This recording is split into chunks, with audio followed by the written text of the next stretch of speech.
prepared for war. I'm a gladiator that will never fall. I'm a gladiator, so I gotta stand tall. Gladiators fight with their backs against the wall. I'm a gladiator prepared for war. I'm a gladiator that will never fall.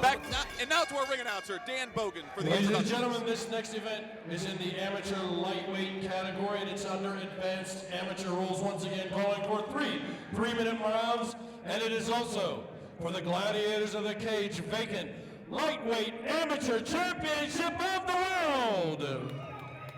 Introducing first, fighting out of the red corner. He weighed in at 152 pounds. He stands 5 feet 10 inches tall. With a reach of 70 inches, his record, 5 wins, 3 losses, fighting out of Titan Fitness MMA from Petersburg, Pennsylvania, Ethan the Wolverine Goss! And his opponent, he weighed in at 154 pounds. He stands 5 feet 7 inches tall, a 67-inch reach with a record, 3 wins, 2 losses. He fights for Team Dignam Brumbaugh and Cambria Martial Arts from Ebensburg, Pennsylvania, Cody Karlheim. Let's go, referee Jimmy Chapel, for the instructions. All right, guys, we're already going over the rules. Protect yourselves at all times. Obey my commands at all times. Want to touch gloves? Back to the corners. The fighters both touching gloves now in the center. All right, Grant, let's talk a little bit of history and how in-depth the featherweight, lightweight title scene is here in Pittsburgh. Please enlighten me. Okay. Cannellina fought Goss. Goss fought Hodge. Cannellina actually had a title shot against Zachary Schultz that Lenny Karlheim had earned before Lenny Karlheim got hurt. All these guys are top-tier talent. Oh! And a beautiful hip toss. That was some incredible judo right there. The Wolverine on his back now. Karlheim on top in north-south position. It looks like Goss has got a pretty deep choke in there, and he's doing an excellent job bridging out. I can't believe Goss is working on a very tight choke from the bottom right now. And I'd have to say that hip toss was textbook. Like Absolutely. That was one of the more beautiful tosses I've seen in the cage. Karlheim is in the middle of a choke right now, but being a Brazilian Jiu-Jitsu purple belt, I'm sure he has an answer and a defense. Karlheim doing a very good job of maintaining a north-south type side mount position. Could possibly be working for a north-south choke with the way he has his left arm curled around Goss's shoulder. Now, normally Goss does very, very well on his feet. However, he's showing that he is adept at the ground game. The north-south choke is in, and he is going to extend his feet straight back and attempt to choke him with his armpit. The last time we saw a Team Titan Fitness fighter take on a Dignam Brumbaugh fighter, it was Os Oskino versus Josh Lear, and the fight ended in a north-south choke. Would that not be poetic justice for it to go the other way around? It most definitely would be, Albert. And I'll tell you right now, I'll be interested to see whether or not Cody Karlheim is able to finish this choke. If not, he may have a bad case of the gassed arms. The lactic acid may very well be settling in the biceps and the tricep of both Goss and Karlheim. Although I will say, Lenny Karlheim doing a very, very good job of remaining patient and calm on top of Goss. Absolutely incredible. Lenny Karlheim has been doing some training. Oh! Looks like in danger of a... Karlheim is attacking the right arm of Goss from the top. Look for a step over armbar. North-south position. Will we see an armbar or will we see the key lock? Goss needs to defend right here. This is where Lenny Karlheim is dangerous. Oh! Lenny Karlheim pulling guard. Goss escaping from the key lock from north-south and somehow is on top in the guard. Karlheim working for submissions with a high guard. He's got his knees above the shoulders of Goss. Karlheim could either pull off an armbar or a triangle choke. He is very, very adept at submissions. Karlheim looking for the armbar by kicking his left leg over the head. He's got it in and it's deep. He only needs to extend the arm now. Goss could very well pick him up and slam him right here. This is the weight class where that could happen very easily. We noticed that Lenny was throwing some nice hands when he was warming up pre-fight. Lenny Karlheim is working with LaRon Williams, the Johnstown natives, on his striking ability. Very nice escape from Ethan Goss. And a good couple of ground and pound shots by Goss and the bell. Now this fight is being contested under advanced amateur rules. When the fight is the ground head, strikes are still illegal, but those chest strikes are still good to go. The thoracic damage is caused I can't imagine it's no more dangerous than what a headshot would be, but the commission doesn't pay me to make rules. I've always wondered that myself. I don't know how an elbow to the heart could be worse than an elbow to the forehead. Exactly. Exactly. Both fighters look like they had a pretty eventful first round, both on their stools and getting water from their coaches. Jason Dignan in the blue corner telling Lenny Karlheim how he needs to change his game. Team Titan Fitness telling Ethan Goss how the fight went. Now, that fight was pretty evenly matched. The first round was. That was a very, very close first round, and as you said earlier tonight, I would not want to have to judge that. Absolutely not. On to the second round. And of course, we want to thank all the folks at home watching us on YouFightLive.tv. The Wolverine Goss, Lenny Karlheim. Round 2. Karlheim with a short flurry. Goss with the kick, and Karlheim returns.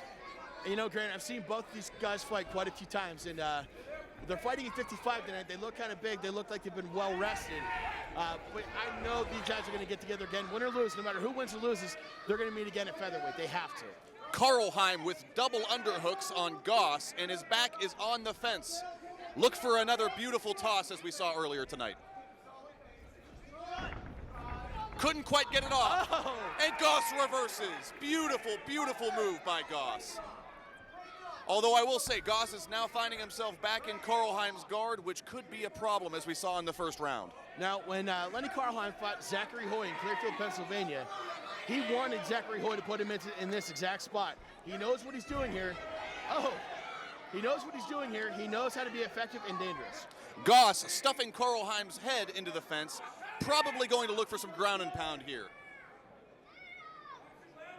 Karlheim doing a great job of keeping his legs in. I mean, at any point, he could drop a scissor sweep or possibly come up for the triangle choke or the armbar. Absolutely, and in a lot of applications, the factor of the fence being behind the fighter is very important, but I will say Karlheim has every possibility to do an armbar or a choke from right here. With that being said, I also have to believe that Ethan Goss is powerful enough to elevate Lenny Karlheim and drop him down spine first on the mat. Ethan Goss, I met him earlier today at the medical check-ins. He just appears to be a strong guy. He was walking around with cowboy boots on. I mean, I just like this guy's style. He's a real worker. Oh, absolutely. I've seen Ethan Goss in the gym. I've seen Lenny Karlheim with their workouts. Both these guys have one thing in common. They're ready to get in there and do the work. Goss with the strong punches to the face, and he's getting off. Karlheim looking for the leg lock. Those were some big shots that Lenny Karlheim just ate via the fist of Ethan Goss. It appears he can take it, Albert. Now, Ethan Goss here, the way he has his leg posted, he might be in trouble of Lenny Karlheim ankle lock or a heel hook. Now this brings the question, are ankle locks and heel hooks legal in advanced amateur rules? I have to believe now Lenny Karlheim's starting to bleed from the nose. Goss is really landing some pinpoint strikes from this position. Lenny Karlheim cannot keep eating these shots. It appears that the shots by Goss are beginning to affect Karlheim's stamina. No longer looking for that submission, more so trying to stay alive. Now, with Karlheim being the Brazilian Jiu-Jitsu tactician he is, the way he's grapevine the leg of Ethan Goss, he could be setting up for a standing sweep. Absolutely, I couldn't agree with you more. Goss seems unafraid of the jiu-jitsu of Karlheim. The guys at Team Titan Fitness and State College, PA have answers for jiu-jitsu like that. Lenny Karlheim's doing a good job weathering, though. No fear from Goss as he gets into the guard of Lenny Karlheim once again in the second round. Grant, I'd have to say that that round probably went to Ethan Goss. I think he put in the more effort in that fight. Absolutely. I would say that the ground shots, whenever Karlheim was attempting the leg lock, may have been a clincher for him. Really did some damage. And with nowhere for his head to go, I mean, that made those strikes that much more effective. And I'd like to say, if Cody Karlheim's game plan tonight is to pull off a submission, he's really going to have to work hard for it now in the third round. Both fighters are greased up and sweaty. They've been rolling around and punching for the last 6 minutes. Good luck getting a good grip on an arm or a leg or anything like that. Exactly, and without having the benefit of amateur rules where kickbacks might give you the surface to grip onto, now that just makes that much more challenging. Vaseline wrestling, Albert, Vaseline wrestling. The third round, Lenny Karlheim and the Wolverine Goss. Ethan Goss in the orange shorts, Lenny Karlheim in the red. Both these guys know they have 3 minutes to finish this fight. Both fighters touch gloves, a good sign of respect in the cage. Goss unleashing with a straight left. This fight was announced. Karlheim with the catch and throw and the takedown. This is where Lenny Karlheim needs to be. This is what we've been waiting for the whole fight. Karlheim on the top, playing his game. Ethan Goss announced this fight via Facebook a few days ago. He said that him and Lenny Karlheim talked on the phone and they agreed that this is a fight they needed to take. There's so much mutual respect here, but there's also so much athleticism. Absolutely. I get the impression that both of these gentlemen have the utmost respect for each other. Goss is currently in the same position we found him in at the end of the second round. Can he unload the ground and pound as he was in the second? Ethan Goss has actually spent time at Dignan Brumbai MMA training for other fights.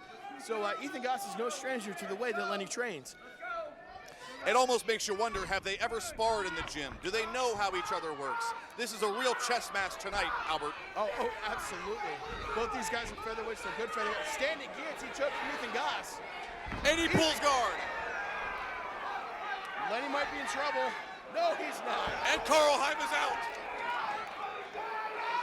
Goss working from his guard, getting a few moments of breath, relaxing, waiting to see what Karlheim is going to do. I think when you said human chess match, Grant, I think that describes this fight probably the best. There's so many variables. There's a ground game, there's a striking game, there's a finish factor, there's a gas tank to consider. There's just so much going in to make this fight so entertaining to watch. You know, I had the opportunity to speak with Ethan the Wolverine Goss earlier tonight. Interestingly enough, he has wins by both submission and decision, no knockouts or TKOs on record. He had said that earlier today that he would love to get a knockout or a TKO tonight versus Lenny Karlheim. The fights I've seen Ethan Goss fight, he was so close to finishing the fight, but he also had the ability to endure. He fought Donnie Bard in Greensburg in June of last year. And I mean, he came so close to finishing the fight so many times, but he won the fight with his ability to endure. Donnie Bard, another Gladiators of the Cage amateur fighter,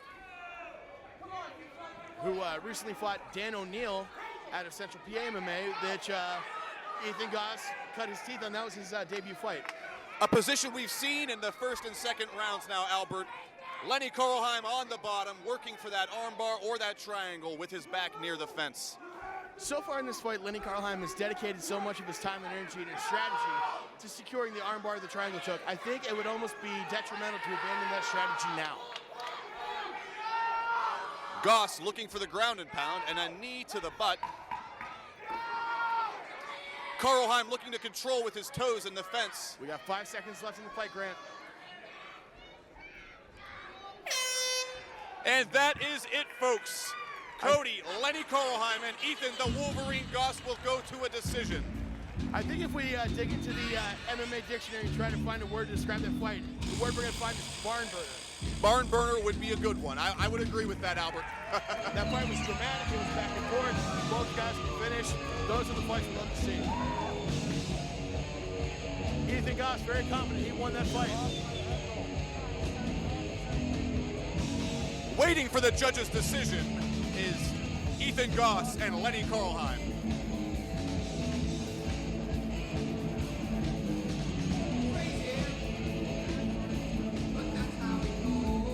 Now, Graham, both of these guys came in kind of heavy. So, I mean, depending on the winner, they could essentially go fight next month. And they do well at it, unless it's a medical suspension. Absolutely. As we said earlier, this is a title fight. One of these men will leave tonight with the jewelry on. And I'll tell you another thing too, Graham. No matter who wins, as soon as that champion is crowned, it completely changes the Gladiators of the Cage title picture. Completely. 100%. And we can only imagine that the unbelievable will become believable, and another one of these men can go for the 145-pound title in Gladiators of the Cage. Now, we have not had a lightweight champion since Travis List. Travis List won the featherweight championship. He was a dual title holder. Back to our ring announcer, Dan Bogan, for the official judge's decision. Ladies and gentlemen, we have a unanimous decision. Our first judge scores it 29-28. Judge number 2 scores it 29-28. And our third judge scores it 30-27. By your winner, for your winner, by unanimous decision, fighting out of the red corner, corner, Ethan Wolverine Goss. Ethan Goss pulling out Let's the hear it for decision both from the fighters. judges. They left it in What the a cage fight. on that fight, What a ladies and gentlemen. What an incredible fight. Was one heck of a fight. Both fighters deserve congratulations. Ethan Goss is now a multiple Your title holder in the new state. amateur lightweight gladiators champion of the world. And he is Ethan loving that belt, Wolverine Albert. Goss. It looks good on him. Ethan, you got some people to thank a little bit. That was a great fight. I'd love to thank all my friends, all my family, everyone who came out here to watch, everyone who supported me across this career, all my coaches, Mike Putnam, AJ Madden, Sean Slater, all these guys. I couldn't be in here doing this if it wasn't for them. I gotta thank my mom for loving me to death and what I do. And I'd like to send a big shout out to John Urschel, who's in the building tonight. He come here from State College to watch. He's being drafted in the NFL next weekend. So I want to wish you luck, John. I'm glad you come out and watch. And I got to thank the Beer Hill Gang for hooking me up with these brand new shorts. You guys are the best.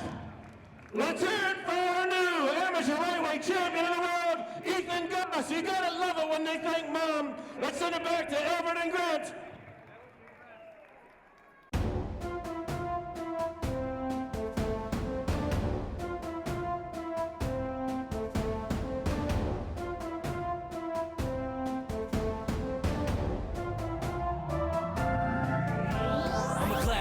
Prepared for war, I'm a gladiator that will never fall. I'm a gladiator, so I gotta stand tall. Gladiators fight with their backs against the wall. I'm a gladiator, prepared for war, I'm a gladiator.